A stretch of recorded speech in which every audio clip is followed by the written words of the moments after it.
көп негізі. Шашып тастаған Алла Тағала. Ертең таңертең шыққаннан кейін шықсаңыз, Алла Тағала не қалап жатқанын сіз көресіз да сізге. Ана жерден біреу бір мүскін өтіп бара жатады. Мына жерде жолда бірдеңке жатады. Ана жақта біреу ауырып қалыпты деп естисің. Мына жақта біреу апарып тасташы дейді. Түсіндіңіз ба? Мына жақта бұлай істеп жатқан кезде, жаңағы ішінде бір әйеліңіз де шығарып бізге продукт ала саласың ба деп мысалы. Жолдан келе жатқанда.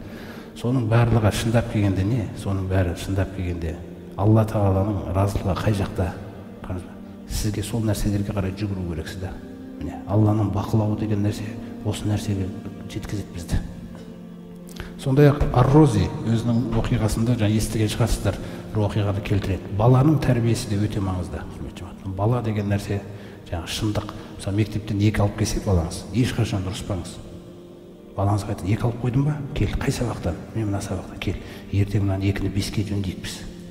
Біз мына жерден жаңағы етіп көмектесіп бірдеңке қыл. Шамаң келмесе әйеліңді сал. Әйтеуір мектептік бірдеңке қалған шығар да. Жихад жаса сөйлейді сондай. Бірақ балаға неге 2 әкелесің сен деп оны сөйлемеңіз олай. Ол сізге одан кейін 2 алатынын айтпай қоюы мүмкін да. Қайта 2 алғанын келіп айт де маған. Мен айтқаныңа қуанамын деді. 2 проблема емес. Баланың өтірікші болып кетуі проблема да. 2 деген ол проблема емес. Кім 2 алған жоқ мектепте жүргенде? Сол секілді қияметте Алланың алдына барғанда да белгісіз неше алатынын біз әлі. Дұрыс па? Белгісіз ғой әлі. Сол секілді ол жаңа нәрсені. Сол бала үшін тәрбие Ар-Рози келтіреді. Жаңағы шейхтің өзінің шәкірттері болады. Сол шәкірттерінің ішінде бір балаға жаңағы артық осыған бір өт салады. Осы баладан бір мықты шығады деп. Басқа шәкірттері жаңағы кішкене наразылық туады. Наразылық туғаннан кейін соны байқағаннан кейін жаңағы бір тапсырма береді бәріне. Сөйтіп айтады да, қолдарына бір-бір тауықтан береді, сосын бір-бір пышақтан береді. Мынаны ешкім көрмейтін жерге бауыздап алып келіңдер деп. Сонда барлығы бауыздап алып келіп тапсырып жатқан кезде жаңа ең соңында жаңағы бала келіп тұрады ғой. Тауық бауыздалмаған. Сосын неге бауыздамадың дегенде, сіз айттыңыз ғой ешкім көрмей тұрған деген сөз. Мен қай жерге барсам да Раббымның көріп тұрғанын көрдім дейді. Баланы біз ешкім деген сөздің ішінен Алланы алып тастағанбыз. Көрдіңіз бе? Біз дүнияуи стандарт бізде. Біз адамдармен өлшейді екенбіз де бәрін. Біз Алланы алып тастағанбыз ешкім деген сөздің ішінен. Сөйтсе оны ешкім деген сөздің ішіне қосу керек екен ғой оны. Ана баланы көрдіңіз ғой қандай нәрсе істеген. Сосын жаңағы осы нәпсінің сыбырлауы, құрметті жамағат, сіз білмейсіз адамның қалай сыбырлайтынын. Мысалы Адам алейхиссаламның 2 баласын мысалға келтірсек, Алла Тағала айтады: "Аузу биллахи минаш шайтанир раджим. Ватлу алейхим наба абнай адама бил хаққи." Ей пайғамбар, оқып бер оларға Адам алейхиссаламның 2 баласының арасында болған оқиғаны хақ етіп, қиссаны нақты. Міне, "Исқарраба қурбанан фатуқуббила мин ахадихима ва лам ютақаббал мин ал-ахар фақала иннани ақтулук." Мен сені ана екеуі де Алла Тағалаға құрбан ұсынған кезде, құрбанды ұсынудағы мақсат тәфсір кітабында не деп айтады біздерге? Адам алейхиссаламның жаңағы Хауа құрсақ көтерген кезде егізден туады екен. Ұл қыз, ұл қыз, ұл қыз, ұл қыз.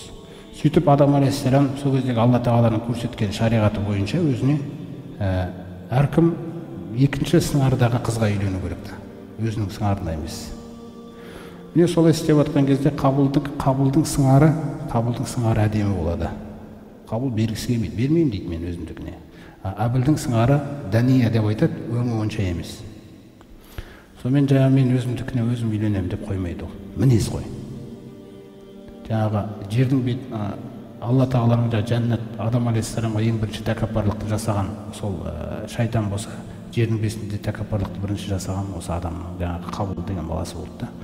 Екеуі де үлкен күнә мысалы жасалып қойылды.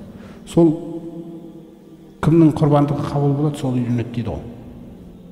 Сөйтіп Әбіл үлкен қошқарды әкеледі, қойшы болғаннан кейін әдемісін әкеп, сосын жаңағы Қабыл көкөніс, жеміс деген нәрселерден қалай болса сондайын алып келеді.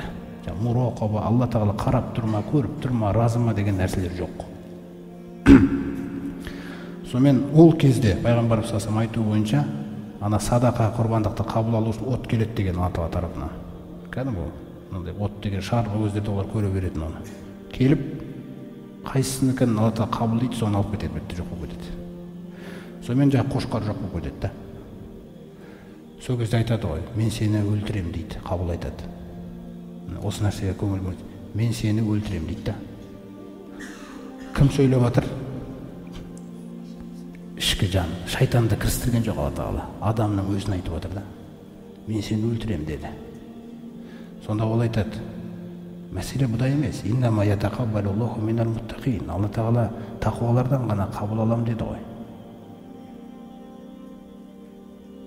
Сонымен жаңағы уәлим басатта илайя ядага литахтулани. Егер де сен қабыл маған қарай қолыңды соссаң өлтірем деп. Ма ана бибасити ядия илейка лияқтулака. Мен өз қолым саған созбаймын сені өлтіруге дейді. Бірақ Әбіл үлкен болған Қабылға қарағанда. Дене тұрғысынан да мықты болған да. Бірақ ол нәрсеге қызықпаған ол. Сол ұйықтап жатқан кезінде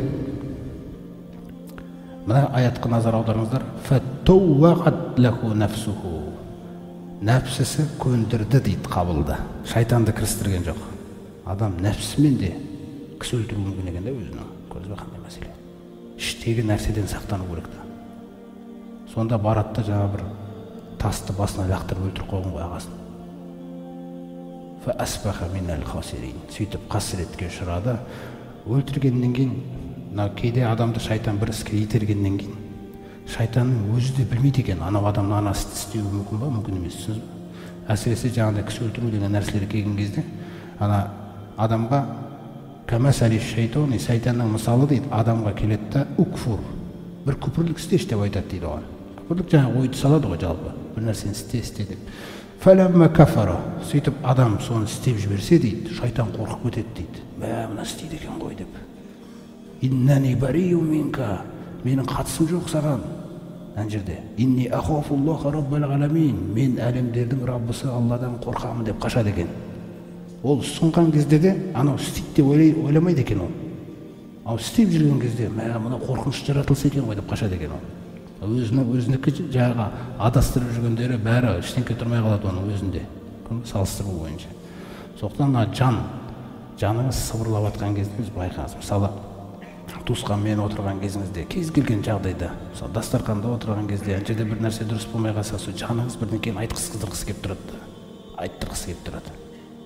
Мысалы, тіпті тамақтың өзі жаңағы тұзды болып кетсе де, болды уже тағдыр орындалды. Не дер екенсің деп көбейіп кетті, ол тұз бітті. Енді кімді кінәлайсың ол жерде? Өйткені ол дастарханға келіп қойды. Соның өзін мынаның тұзы көп болып кетті ғой деп айтқысы келеді жан. Бірақ соның өзін айтпауға үйреніңіз да.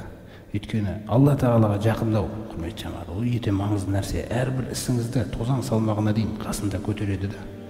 Көшеде де бірдеңе айтқан келеді, алдыңдағы көлік жолыңды кесіп кетсе, мынау қалай жүреді ғой деп айтқан келеді да. Соны айтпайсыз.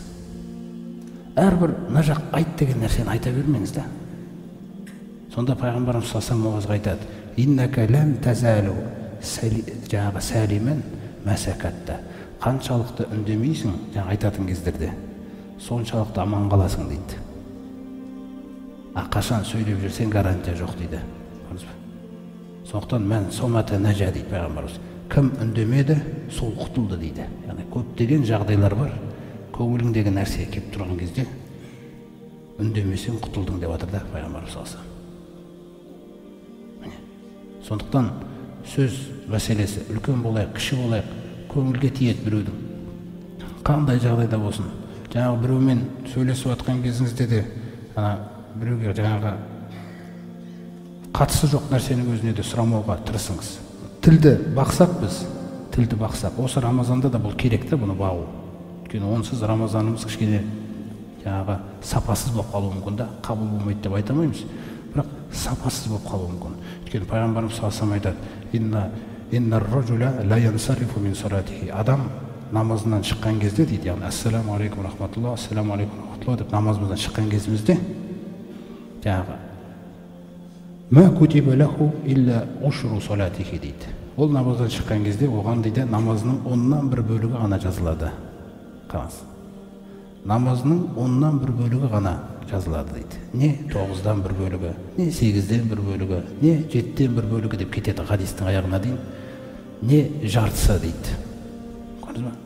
рубба мусаллин лейса лаху халақун индаллахи тағала. Кейбір намаз оқушылар, мүмкін оларға Алланың қасында тіпті еш нәрсе жоқ шығар дейді. Неге? Өйткені біз тілмен, жаңағыдай әрекеттер, сөйлеп намазға келген кезде бір әйтеуір парызды мойнына атқарып, кімнің алдында құлап жатырмыз? Мына күнә кешіріле ме, кешірілмей ме? Мынау қабыл бола ма, қабыл болмай ма деген уайымдар біраз алыстап кеткенде біздерден.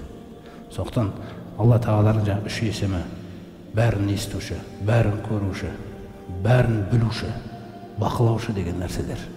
Осы нәрсе сифаттармен өмір сүруді үйрену керекпіз да, құрметті жамағат. Ол шама келгенше да ол. Біз еш нәрсені жүзде-жүз істей алмаймыз. Бірақ біз егер сол есікті ұнатып, соған бір ыждағат қылсақ, Алла тағала еш күмәнсіз соны сізге кеңірек аша береді да оны. Соны жеткізеді сізді, жеткізетін дәрежесіне дейін де.